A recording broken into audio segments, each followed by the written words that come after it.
Hey everybody, Agent of Doubt here. So yeah, I had a pretty full week, and I've been trying to get back into the swing of things. And I had something sticking in my head, and I just wanted to get it out and do one of those ramble videos where I just clear my head of the thing that is keeping me from being creative in other ways. Because if I don't, I'll just keep on thinking about it while I'm trying to be creative with other videos that I'm making, with my paintings, with, you know, everything else. So I just want to put this out there. And it's going to be a long video. But I feel like it'll be worth it as a catharsis for me. So, last week I was a delegate at the State Assembly for the Democratic Party. And also, I was in Grand Junction, Colorado, for the supposed arraignment of Alexander Kolpakov at his hearing, but it also got postponed again, just like the last time it was postponed again. And this time they pushed it out to June 14th because his lawyer argued that he hadn't had enough time to work on the case because he'd only been on it since October, and new evidence had come to light in February. So he got that continuance, and yeah, it was a lot of work for 5 minutes of payoff there, as far as like driving all the way out there, driving all the way back to Denver. So it took up a lot of my time. I've been really busy, but also I've been able to make other videos. I've had the time. I have, but I've had this thought stuck in my head, and I need to get it out. So here it is. Okay, so I went to the State Assembly as a delegate, filmed the whole thing for YouTube, put it up on YouTube, and when I went there, I had previously to that made a couple hangouts with other YouTubers where I was reading through the party platform that we were going to be voting to ratify. And in those hangouts, I was actually very distraught at the lengthy process it would take to be able to amend the party platform. They had a committee that wrote it, and this committee seemed very inspired by the Occupy movement and Bernie Sanders, and also very inspired by them. Like not trying to half-ass it. They were going all the way for those kinds of initiatives. They were putting a whole bunch of things in there, and I was like, maybe I don't so much agree with this. Maybe we should have, like the Republican Party has, the ability to vote on line items of the platform, and then whatever passes we accept as our platform, and whatever doesn't we send back to the drawing board, right? That's how the Republican Party worked when I was a delegate there. I got videos on that from years ago on this channel. But the procedure for amending the party platform in the Democratic Party involves taking a form and getting it signed by people who were on the committee who made the platform in the first place, and having them agree that yes, your point needs to be brought up at the State Assembly for people to vote on, which is kind of stupid. It's like you're asking the people who wrote it, hey, could you amend this thing that you worked on for months?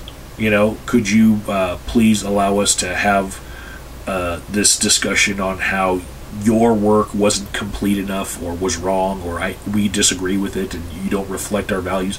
You know, that's what the process for amending the platform in the Democratic Party consists of. You write out what your complaint is about the platform and how you would amend it in this little tiny box, and you have 13 signatures to get from people who were on this committee who wrote the platform in the first place. And it's very daunting. And when I looked at the things that I disagreed with, I was like, yeah, I disagree with them, but do I want to, as a first-time state assembly delegate, try to get all of these signatures in the first 2 hours of the assembly, before everyone is seated and is watching the assembly happening, because the doors open like 8:30 in the morning, and then 10:30 it starts. So you have 2 hours to try to run around and find these people. Yeah, their county that they're from has a section in the seats, and their county is listed by their name on the form, on an extra page on the form. And so, you could possibly find them sitting in that section, but there's no guarantee that they'll be there, because they could be walking around in the lobby. So I did not attempt to amend the Democratic Party's platform. Right? I thought this is just too much work, to try to change their minds. And what I feared was there would be a vote by acclamation where they would say, hey, everybody like the platform? All 30 pages of it? And everyone would vote by acclamation, and they'd say, all in favor say aye. And then we'd hear the crowd go, aye, aye, aye. And then all opposed say nay. And we'd hear either silence or a couple nays. Right? That's what I figured, because people get tired of the pomp and circumstance of these long, droning shows, right? If it's like 4 hours in and we still haven't voted on it, if they offer people a quick solution like that, hey, we'll just do it by acclamation, they'll take it, and then they will have passed things in the platform that they don't agree with, that maybe not even a majority of the people there agree with, to the point where they want it as part of the party platform. Now, much to my surprise, somebody actually did go through the motions and got a minority report entered before the cutoff time of basically when the assembly starts, at 10:30 in the morning. They got it in, and probably because there was a banquet that happened the night before the assembly that I was not privy to, because I'm a political noob in the Democratic Party. I didn't know that there's an actual dinner that happens the night before the assembly. And it's probably easier to walk around and find people who are part of the platform committee at that dinner, and then you have a whole bunch of time to be able to talk to people, and it's not just like a 2-hour rush to get 13 signatures, plus run all around an arena. So one person had that idea to do that. She presented her minority report, and in it, she wanted the party platform for the Democratic Party for the state of Colorado to say that we reject a group called Democrats for Education Reform, and we condemn their practice of lobbying for charter schools and lobbying against teacher unions in public schools. Right? When this minority report was read, and they gave the rules of, now we're going to have 10 minutes of debate on the floor, and everybody has a certain amount of time that they have to use an open mic. There was 2 of them on the floor, and you could go to either one and get in line. But as soon as 10 minutes are up, debate's done, we're going to vote on it. Right? So all these people went and talked about it. The people opposing DFER were just going for the throat with as far as emotional pleas. There were only 2 people defending DFER, one of which worked for DFER as a lobbyist, and the other one was a guy who he used the log cabin Republicans as an analogy as far as how the Republicans kind of ostracize that group of people who want to be Republican, They want to be a part of the Republicans, but they kind of get pushed aside. And he's like, no, we don't need to be like them. We need to be the party of inclusion, and if we have a disagreement about something, we need to talk it out. That was his case as far as not putting this in the platform, right? It wasn't exactly a defense of DFER itself. He was just like, well, we have our differences, but we don't want to be like the Republicans rejecting gay Republicans, right? And he himself had an anti-tonal voice, and I just assume he was gay, making this case. Just those two people defending DFER. Everyone else was completely on board with sending a message by putting it in the party platform that the Democrats of Colorado reject DFER. And at the end of this, they added in their fervor, in fact, we want to amend our minority report and say that not only do we reject and condemn what they're doing, we want them to stop using the name Democrats. So Democrats for education reform would be, I guess, liberal-minded people, quote-unquote, for education reform, if they got their way. The Democrats of Colorado have told this PAC, please stop using the name Democrats. You're basically wolves in sheep's clothing, right? So it was a very lively debate. The amendment passed. We added that's added to the party platform. We're against DFER, right? Any Democrat running for office in Colorado, if they are in agreement with the platform that the delegates came up with, they must also not be against teachers' unions and for charter schools and for vouchers, right? So I got home and I was splicing together my clips from the State Assembly, because of course when you film something that's 6 hours long and you have a camera with memory cards where you're writing over sectors of memory cards, you're going to have little splices that are automatically in your footage, at like the hour points, basically. And so I had to splice this stuff together, and I had a very long render time. And while I was rendering, I looked up some of the backstory about DFER.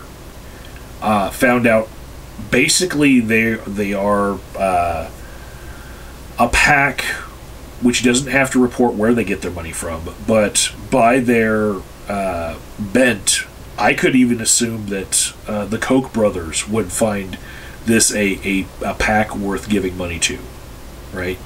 They say that they're Democrats, but they're for charter schools, for vouchers, that Republican initiative where kids get to choose which school they go to, quote unquote, and then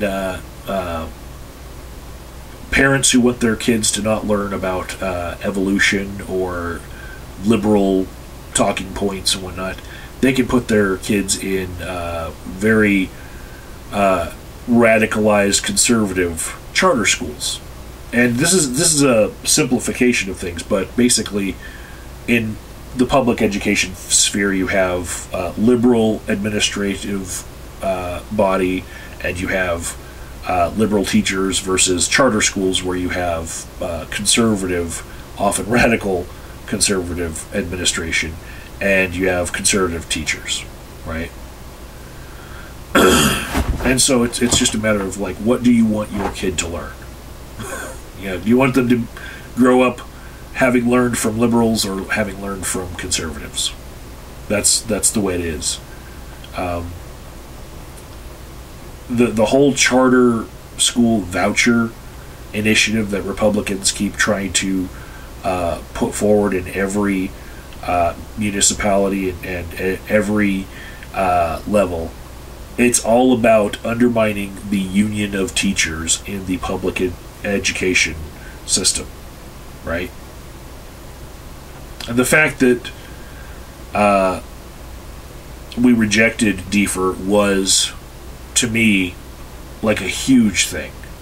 Just really huge. Then I looked even further into DFER, and I found out that Cory Booker was on the board for that PAC.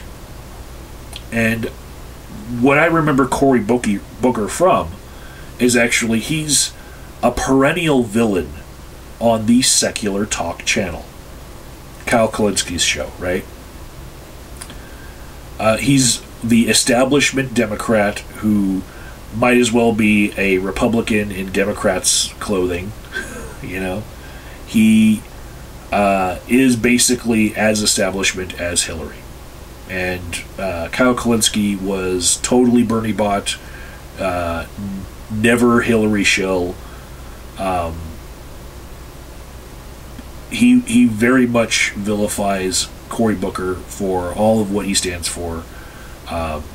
There's probably a handful of Democrats on Kyle Kulinski's show that he speaks very ill of, you know, all the time, and Cory Booker's one of them, right? So I thought I got to thinking, like, you know, this is something that Kyle Kulinski should probably talk about on his show. I should alert him as to this news scoop, because I filmed this whole thing. I have footage to share with him as far as what all went down. And I'll leave links to the tweets in the description box so you can look at that. Plus, I'll give you DFER's website, and I'll give you the link to the video that I posted last week of the entire State Assembly, with the timestamp that I gave to Kyle Kulinski in that tweet, which is the 10 minutes of floor debate about DFER and rejecting them. Right? So I tweet him, and I got no response. None at all. And it's not like I'm blocked by him. I just got no response. And I just... It did not sit well with me, because this is right up his alley. Right? Like, I can't think of many things that happened this week that are more exciting than the Democratic Party platform that was put forth for Colorado. Especially when I added in those tweets, oh, and by the way, we put universal health care as one of our party platforms. Planks, sorry. And I was like, why is he just ignoring this? You know? And it's been a week, and he still hasn't responded. He hasn't contacted me. He hasn't talked about it himself, which I figured he might have some other source of news on it that he might want to use theirs, and not the actual footage that I took. I seem to have been the only person filming the entire event, because it's hours and hours long. But I figured maybe he'd bring it up somehow, some way. But no, he didn't. He just fucking ignored it. Right? And I don't understand why.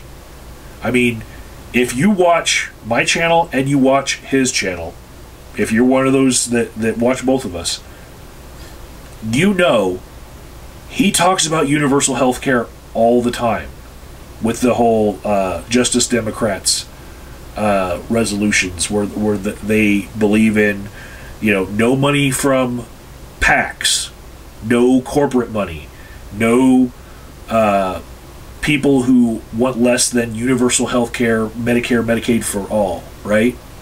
You know that those are what the Justice Democrats stand for. You know that he was a formative member of that group. You know, it's like, holy shit, why are you just completely blind to this? When I tweeted you, I gave you the fucking timestamp. You know, I'm like, hey, look, the party actually stands for this now. You know? And I think maybe he just didn't see it. You know? Maybe it wasn't big news to him because he didn't understand the full implications of it. You know, it takes a video this long to explain it. And there's a new tweet by Trump every couple hours that just sends the whole world spinning the other way. But seriously, it's like, you've been talking about this shit for the longest time. Get PACs out of politics, get corporate money out of politics, and universal health care. And I just gave you a scoop, a story about both of those things being added to the Democratic Party platform in Colorado. And silence. Fucking crickets chirping. And it really stuck in my craw. You know, I really just... I need to just get this off my chest and point this out to everyone in the way that I can, on at least my platform here to a couple hundred of you, right? Yeah, this important historic event happened and no one's covering it, you know. I'm not one of those people who only makes videos from a studio room, you know. I go out there and I film things in the real world. That's what kind of YouTuber I am, right? These right here, these are just fucking props. They're not even on. They work. The microphone that you're hearing me through is actually behind the camera. These are just making fun of other YouTubers, right? When I go out there and I get the footage and I get something that important, and the YouTubers that have the larger subscriber base and the platform for getting this message out don't pick up on it, it really irks me, you know. I did my part, you know. I did the bump, I did the set, and here I am waiting for the spike, and it didn't happen, you know. Where's the fucking spike? And that's all I'm going to say on this, you know. No big production. Couple links in the description box if you want to check up on what I'm saying. And that's it. I'm done. I'm on to the next topic. And hopefully I educated a couple of you on what went down. And your life got a little bit better for it. But I know I don't have the reach for these specific issues that the person I tweeted has, and that's why I wanted to get this news out there to him. But apparently it's not important enough, you know, even though he talks about it all the fucking time.